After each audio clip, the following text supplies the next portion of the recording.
tout l'imoud ici à la Yeshiva, Bézat Hashem, jusqu'à nouvel ordre, et pour la foi du Rav Steinman, Bézat Hashem, Rav Aaron Yudale Ben Gittel Feige.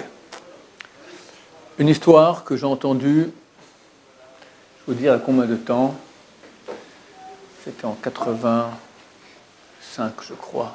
85, ça fait combien de temps? 33 ans. 32, 33 ans.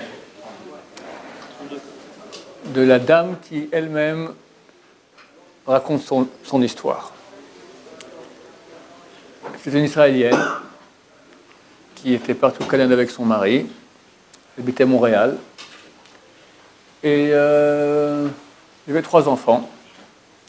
Et ils ont commencé un peu à se rapprocher de la Torah, elle plus que son mari.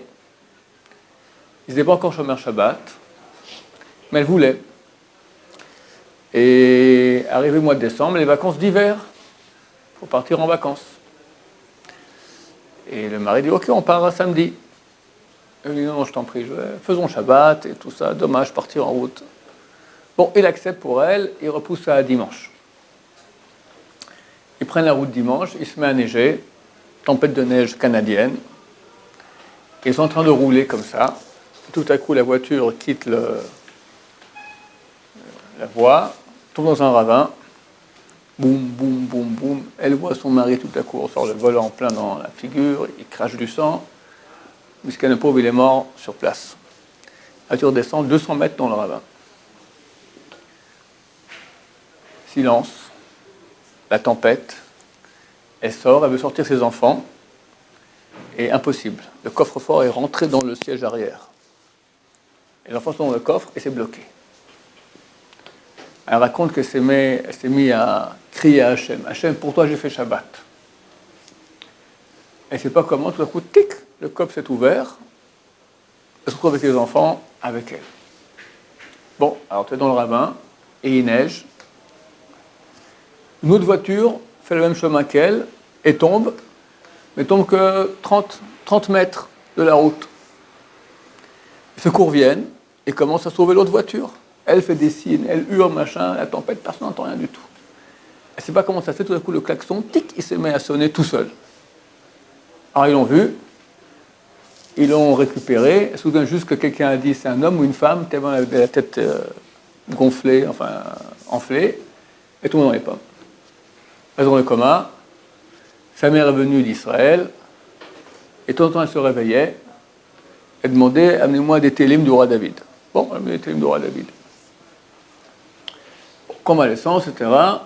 Baruch Hashem, elle est en bonne santé, et bon, veuve, avec ses 3 enfants, elle repart en Israël. Elle habite Kiryat Ono, petite ville comme ça, au nord-est de Tel Aviv. Et bon, dans sa tchouva, elle s'est plutôt arrêtée, quoi. Ça n'a pas continué, ça s'est arrêté. Et un beau jour, passe une voiture avec des religieux orthodoxes. Je me demande, est-ce que vous connaissez la synagogue Intel? Je ne savais même pas qu'il y avait une synagogue ici dans le coin.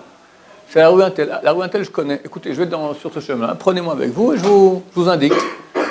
Ils la prennent, elle leur indique l'endroit, ils arrivent là-bas. Merci beaucoup, merci beaucoup. Puis elle se dit, synagogue, là, monsieur, une synagogue ici, tiens, il y a un rabbin, je vais peut-être lui raconter mon histoire. Elle monte, elle voit le rabbin là-bas, commence à lui raconter son histoire, et de fil en aiguille, il lui parle, il se revoit, etc., et elle décide de faire tchouva. Elle fait tchouva, et à un moment, il faut sortir les enfants de l'école non religieuse à l'école religieuse. Elle les sort. Eux, c'est pas facile, ils rentrent dans un nouveau monde, d'accord, ils ne s'y connaissent pas très bien. Au Hachem, une Shadeshma, une aide du ciel, et son fils, il est super excellent à l'école. Bon, la vie continue comme ça, et un soir, son fils, très malheureux. Donc, qu'est-ce qu'il y a? Demande un examen de Mishnayot, il faut apprendre des Mishnah, et je comprends rien. Et il a toujours des bonnes notes, le gosse.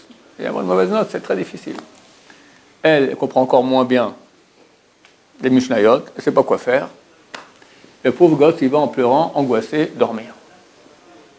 Le lendemain matin, il se réveille, tout pétillant, heureux. Je lui dis, mais qu'est-ce que tu as? Eh bien, figure-toi que j'ai rêvé de papa cette nuit. Il m'a dit que depuis qu'on m'a changé d'école, on l'a sorti de l'enfer, on l'a mis au paradis. Et tout ce que moi j'apprends à l'école, on lui apprend aussi. Et il m'a demandé qu'est-ce que j'apprends maintenant. Je lui ai dit, voilà, cette Mishnah, je comprends bien. Le père l'a dit, mon papa il m'a dit, viens, je t'explique la Mishnah. Il m'a tout expliqué, une après l'autre, j'ai tout bien compris. Il était à l'examen, il a eu 100 sur 100. Cette histoire-là est extraordinaire, elle nous montre qu'il y a une vraie réalité de l'âme après la vie. Et c'est marqué Bram Zake Abba. Le fils, il donne du mérite à son père. Quand quelqu'un est décédé, pas besoin d'attendre qu'il soit décédé, on peut commencer déjà maintenant. Quand un gosse il va dans la bonne voie, alors il donne du mérite à son père. Quelque part, c'est la traduction en araméen, c'est les enfants sont les pieds de leur père. Tant qu'on est vivant, on peut avancer. Une fois qu'on est mort, on n'avance plus. Mais nos enfants, ils avancent pour nous, ils nous font avancer. Et ce qu'il apprend le gosse ici sur terre, lui, il apprend aussi là-haut. Et il monte ainsi de monde en monde dans la Maba. Baruch Adonai, Amen.